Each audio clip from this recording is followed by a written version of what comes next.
네, 반갑습니다. 저는 HM님에 대해서 자주 올려드리지는 못하지만 중간중간 주가의 흐름에 대해 대처해 나갈 수 있는 방법을 수시로 언급을 드리고 있는데요. 동사의 호실적에도 좀처럼 움직이지 않던 주가가 지난 금요일에 있었죠. 약 10% 정도의 반등을 보였었는데요. 이 대응들은 잘 하셨습니까? 이날 주가의 흐름을 지켜보면은 테마주의 급등락에서나 볼 수 있는 주가의 흐름이 아주 질색하였을 텐데요. 이 같은 주가 흐름의 주동자는 바로 공매도였었죠.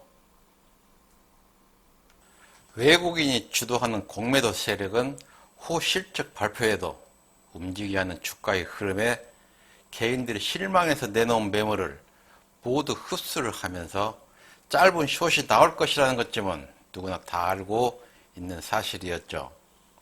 이 와중에 종합지수가 반짝하는 틈을 이용해서 외국인이 주도하에 공매도 물량이 쏟아지면서 반등폭을 모두 반납하는 말 그대로 테마주의 악랄함을 볼 수가 있었죠.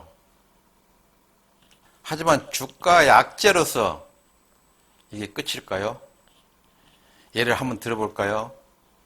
최근 현 정부의 탈원전 정책에 맞춰 공세를 퍼붓던 두산 중공업의 공매도 세력은 현재 개인과 기관이 주가를 이끌면서 공매도 세력의 손실을 400억 이상 현재 안겨주고 있죠. 또 현재 주가의 반등은 진행 중이기도 하고요. 하지만 문제시 되는 점은 바로 이 같은 엄청난 손실을 감수하면서도 세력들은 대체 상환을 하지 않고 있다는 점입니다. 이는 왜일까요? 바로 상환 기간이 없기 때문에 호시탐탐 주가의 하락을 노리고 있기 때문이라 할 수가 있습니다.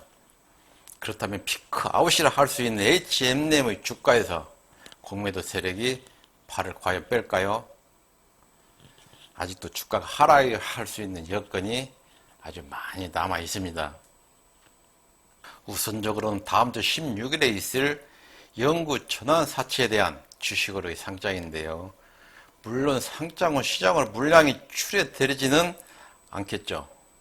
이 같은 영구 전환사채라든지 신주권 부사채가 많은 종목은 언제든지 주식으로 전환될 수 있는 악재로 남아있다는 것입니다.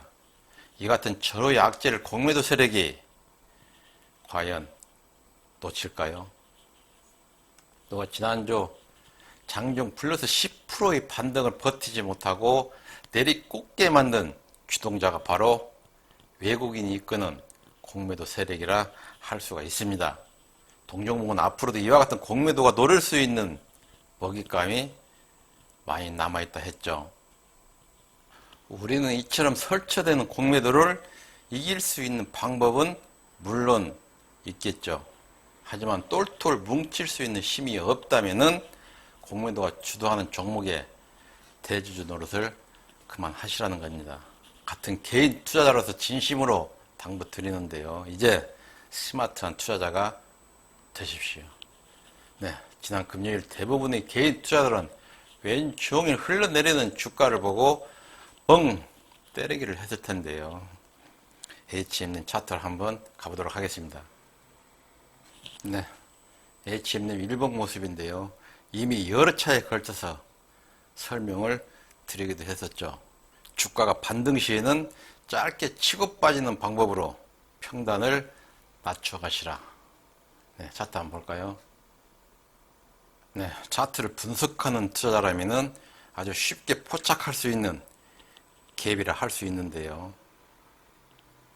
주가가 반등 시에는 이와 같이 갭 하락하면서 생긴 매물을 쉽게 돌파를 할 수가 절대 없습니다. 하지만 누구나 쉽게 생각을 할 수가 있는 방법이 바로 이 갭인데요. 누구나 주가가 갭을 돌파 시에는 더 하는 심리로 인해서 알고 있으면서도 팔 수가 없는 것이 바로 주식 투자이기 때문이죠. 또 이와 같은 더 개인 심리를 세력들은 100% 이용을 하게 되는 것이 바로 주식에서 심리전이죠. 또 몇몇 분께서 동영상을 보시고 평단 낮추기 작업에 대해서 많은 궁금증을 가지고 계신데요. 분봉을 화면 볼까요? 네, 240분봉인데요. 여러분들은 이처럼 주가가 떨어질 때마다 평단을 낮추기 위해서 물타기를 많이들 하시죠. 제가 여러분에 걸쳐서 말씀을 드렸지만은 추세를 이탈한 주가에 섣불리 물타기를 할 시에는 지금 보시는 대로 이처럼 계단식 하락에 큰 낭패를 볼 수가 있습니다. 이 같은 하락 국면에서의 물타기는 전문가들이 하는 매매 방법으로 여러분들이 충분히 기다린 후에 주가가 상승 추세로 전환 시에 물타기에 들어가야 한다는 점을 꼭 기억해 두시기 바랍니다.